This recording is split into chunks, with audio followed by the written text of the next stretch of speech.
Bismillahirrahmanirrahim. Assalamualaikum warahmatullahi wabarakatuh. Alhamdulillahirrabbilalamin. Wassalatu wassalamu ala ashrafil anbiya wal mursalin wa ala alihi wa sahbihi ajma'in.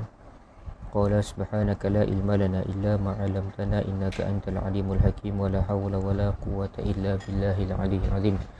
Allahumma salli ala sayyidina Muhammad al-Fatihi lima ughliq wal khatimi lima sabaqa nasiril haqqi bil haqq wal hadi ila siratikal mustaqim. Sallallahu alaihi wa ala alihi wa sahbihi haqqa qadrihi wa miqdarihi al-azim. Bismillahirabbil azim wa rasulil karim wal malaikatil muqarrabin. Wassalatu wassalamu alayka ya sayyidi ya Rasulullah, khudh bi yadi qalat hilati adrikni. La ilaha illallah wahdahu la syarika la lahul mulku wa lahul hamdu wa huwa ala kulli syai'in qadir. Ma ba'd. Alhamdulillah, bersyukur kita kepada Allah Subhanahu wa taala kerana diberi peluang untuk kita menyambung kembali pembacaan kitab Syama'il Muhammadiyah Imam Tirmizi rahimahullah taala, dan insya-Allah pada tengah hari ini kita masuk pada bab yang baru, bab yang ke-23 berkenaan dengan Rasulullah SAW bertopang pada sahabat baginda. Qala mu'allifu rahimahullah ta'ala wa nafa'na bihi wa bi'ulumihi wa barakatihi fid daraini amin. Ma ja'a fi ittikai Rasulullah sallallahu alaihi wasallam. Rasulullah SAW bertopang pada sahabat baginda. Dan bab ini mengemukakan hadis yang menceritakanlah bahawa Nabi SAW itu pernah menopang ataupun menongkat badannya di atas sahabat untuk berjalan ataupun berdiri, khususnya semasa baginda sedang sakit. Kita masuk pada hadis yang ke-128. Hadis yang ke-128. An Anas radhiyallahu anhu anna Nabiyya sallallahu alaihi wasallam kana syaqiyan fa kharaja yatawakka'u ala Usamah bin Zaidin wa alaihi thawbun qitriyun qad tawashshaha bih fa shalla bihim. Maksudnya diriwayatkan daripada daripada Sayyidina Anas, katanya sesungguhnya Nabi SAW sedang menderita sakit, lalu baginda keluar ke masjidnya dengan bertopang pada Usamah bin Zaid radhiyallahu anhu. Di badan baginda terdapat sehelai kain kitri, iaitu baginda berselempang dengannya. Baginda lalu mengerjakan solat dengan mereka, yakni bersama dengan sahabat-sahabat baginda. Jadinya hadis ni nak ceritakan kepada kita bahawa Nabi SAW itu pernah berjalan dengan bertopang pada sahabat yang bernama Usamah bin Zaid, pada seorang sahabat bernama Usamah bin Zaid semasa baginda sedang sakit. Dan pada ketika itu Nabi SAW hampir wafatlah. Ketika itu baginda memakai kain kitri yang berselempang di badannya. Kain kitri ini macam kita sebutkan pada hadis pada bab yang lalu, bab yang ke-8. Kain kitri ini adalah kain burdah daripada Yaman, ataupun ada yang berpendapat kain kitri ini dia berasal daripada Qatar. Sebab itu dipanggil sebagai kitri, Qatar. Ketika itu baginda memakai kain kitri yang berselempang di badannya. Ketika mana Nabi SAW hendak keluar pergi ke masjid, Nabi SAW bertopang kepada seorang sahabat bernama Usamah bin Zaid. Dan ketika itu Nabi SAW memakai kain kitri, kain kitri yang diselempangkan pada badan Rasulullah. Baginda keluar untuk mengerjakan solat bersama sahabat-sahabatnya, dan itulah solat terakhir baginda bersama mereka. Ketika ini Nabi SAW memang sedang sakitlah dan hampir wafat, dan Nabi meneruskan juga untuk solat secara berjemaah bersama dengan para sahabat, walaupun dalam keadaan sangat sakit dan perlu untuk dipapah ataupun ditopang oleh sahabat yang lain. Nabi SAW perlu menopang ataupun dipapah oleh sahabat lain. Itu menunjukkan bahawa keadaan Nabi SAW pada ketika itu memang sangat-sangat sakit lah. Dan kata sahabat, itulah solat terakhir baginda bersama dengan mereka. Solat terakhir baginda secara berjemaah dengan para sahabat. Seterusnya hadis yang ke-129, Anil Fadli bin Abbas radhiyallahu anhuma qala dakhaltu ala Rasulillah sallallahu alaihi wasallam fi maradihi alladhi tuwaffiya fihi wa ala ra'sihi isabatun safra fasallamtu alaihi faqala ya Fadlu qultu labbaika ya Rasulullah qala ushdud bihadhihi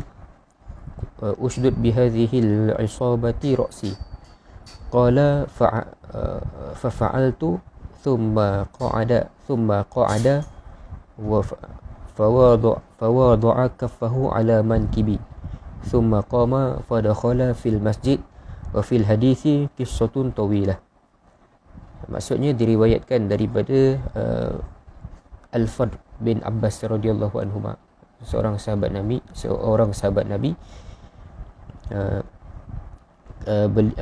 Diriwayatkan oleh Al-Fadl bin Abbas radhiyallahu anhuma, beliau berkata, aku masuk untuk menemui Rasulullah SAW semasa baginda sedang sakit ketika hampir kewafatannya. Di kepala baginda terdapat balutan serban berwarna kuning. Aku memberi salam kepada baginda, lalu baginda memanggilku, wahai Fadl. Kata Nabi, wahai Fadl. Kemudiannya Al-Fadl bin Abbas ni menjawab, labbaika ya Rasulullah, aku sahut seruanmu wahai Rasulullah. Nabi panggil Al-Fadl ni dan dia pun jawab, labbaika ya Rasulullah.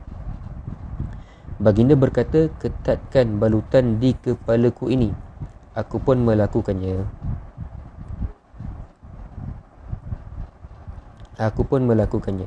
Baginda lalu duduk dan meletakkan tangannya di atas bahuku untuk bertopang padanya. Yakni Nabi SAW meletakkan tangan ke atas bahu Al-Fadl bin Abbas ni untuk Nabi SAW bertopang kepadanya. Kemudian baginda bangun dan berjalan memasuki masjid. Hadis ini terdapat kisah yang panjang.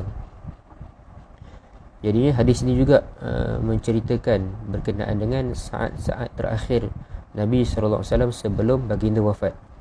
Baginda mengenakan lilitan serban kuning di kepalanya, kemudian memanggil sepupunya Al-Fadl dan bertopang padanya untuk bangun. Kemudian baginda berjalan memasuki masjidnya. Kisah panjang ini dikemukakan oleh Imam At-Tirmidzi dalam bab yang ke-54 nanti, tentang kewafatan Nabi SAW. Nanti akan ada inilah, akan diceritakan kisah bagaimana kewafatan Nabi SAW pada bab yang terakhir nanti. Bab yang 54 lah, bukan yang terakhir, tapi bab yang hujung-hujung. Jadinya kedua-dua hadis yang kita bacakan tadi, hadis yang ke-128 dan juga hadis yang ke-129 ni, pengajaran yang kita boleh ambil adalah hadis tu kedua-dua hadis ni menunjukkan keharusan memohon pertolongan orang lain ataupun bantuan orang lain ketika memerlukan. Dan ini dia tidak bertentanganlah dengan tawakal, dengan konsep tawakal kepada Allah Subhanahu Wa Taala. Jadinya boleh untuk kita ini meminta pertolongan ataupun meminta bantuan daripada orang lain ketika mana kita ini memerlukan, dan ia tidak bertentangan dengan konsep tawakal, yakni konsep berserah kepada Allah Subhanahu Wa Taala. Hal ini kerana tawakal itu dia merupakan sifat hati. Tawakal merupakan sifat hati, yakni zahir kita itu memohon bantuan ataupun kita ini berikhtiar, tetapi hati kita tetap berserah kepada Allah Subhanahu Wa Taala. Berkenaan dengan tawakal ini adalah sifat hati, dan sifat hati ini apabila kita nak berikhtiar ataupun memohon bantuan melalui anggota zahir badan kita, zahir kita lah, zahir kita memerlukan bantuan, tetapi hati kita ini tetap kena berserah kepada Allah, tetap kena tawakal kepada Allah Subhanahu Wa Taala. Itu baru betul kita mengamalkan konsep tawakal. Sebab Nabi SAW tunjukkan kepada kita bahawa baginda juga meminta pertolongan daripada sahabatnya. Tidak baginda itu serah bulat-bulat semua urusannya kepada Allah Subhanahu Wa Taala. Walaupun hati Nabi SAW itu tawakal, tetapi tetap ikhtiar dan juga kita punya usaha untuk melakukan sesuatu itu perlu disekalikan juga. Itu Nabi SAW ajarkan kepada kita. Kemudian daripada hadis yang ke-128 yang kita bacakan, yang hadis awal tadi itu, kita dapat melihat betapa besar perhatian Nabi SAW kepada solat berjemaah di masjid. Walaupun ketika itu Nabi SAW sedang sakit, tetap baginda Nabi SAW ingin meneruskan ataupun ingin mengerjakan solat secara berjemaah di masjid. Itu walaupun Nabi keluar dalam keadaan sakit, perlu dipapah, Nabi SAW perlu menampang kepada sahabat yang bernama Usamah bin Zaid, tetap juga Nabi hadir untuk solat berjemaah di masjid. Itu Nabi nak tunjukkan kepada betapa pentingnya lah solat berjemaah, solat di masjid secara berjemaah bagi orang lelaki sangat-sangat penting. Kemudiannya yang ketiga, apa yang kita boleh ambil pengajaran daripada dua hadis ini adalah keharusan memakai serban berwarna kuning kerana Nabi SAW pernah memakainya, walaupun warna terbaik ialah warna putih, sebagaimana yang telah diterangkan pada hadis-hadis ataupun bab yang sebelum ini, bahawa Nabi kata pakaian yang terbaik adalah pakaian yang berwarna putih. Namun diharuskan juga untuk kita ini memakai warna selain daripada warna putih, antaranya warna hitam, warna kuning, warna merah dan sebagainya. Itu dibolehkan. Sebab kenapa? Sebab Nabi SAW juga pernah memakainya. Seperti mana yang hadis ni menunjukkan bahawa Nabi SAW pernah memakai serban berwarna kuning,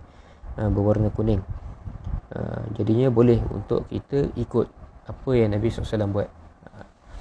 Jadi apa yang kita boleh ambil, kesimpulan-kesimpulan yang kita boleh rangkumkan untuk bab ini, selesailah dua hadis dalam bab yang ke-23 berkenaan dengan Nabi SAW itu pernah bertopang pada sahabat baginda, yakni Nabi SAW pernah bertopang ataupun bertongkat pada sahabat baginda untuk bangun ataupun berjalan, terutamanya ketika mana Nabi SAW sedang sakit.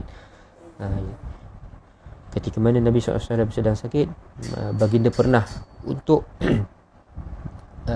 meminta bantuan untuk Nabi bertopang lah, untuk sahabat-sahabat tolong bawa Nabi, tolong papah Nabi, yang macam tadi, untuk dibawa ke masjid. Itu jadinya kita ambil lah seberapa banyak pengajaran daripada hadis ni, lebih-lebih lagi berkenaan dengan solat berjemaah di masjid. Walaupun Nabi SAW itu sedang sakit dan sedang pada saat itu hampir wafat, memang Nabi mengutamakan solat di masjid secara berjemaah bersama dengan para sahabatnya. Itu antara yang diberikan keutamaan oleh Nabi SAW. Jadinya setakat itu sajalah perkongsian hadis pada tengah hari ini. Moga-moga ada manfaatnya lah untuk kita semua. Wallahu subhanahu wa ta'ala a'lam. Assalamualaikum warahmatullahi wabarakatuh.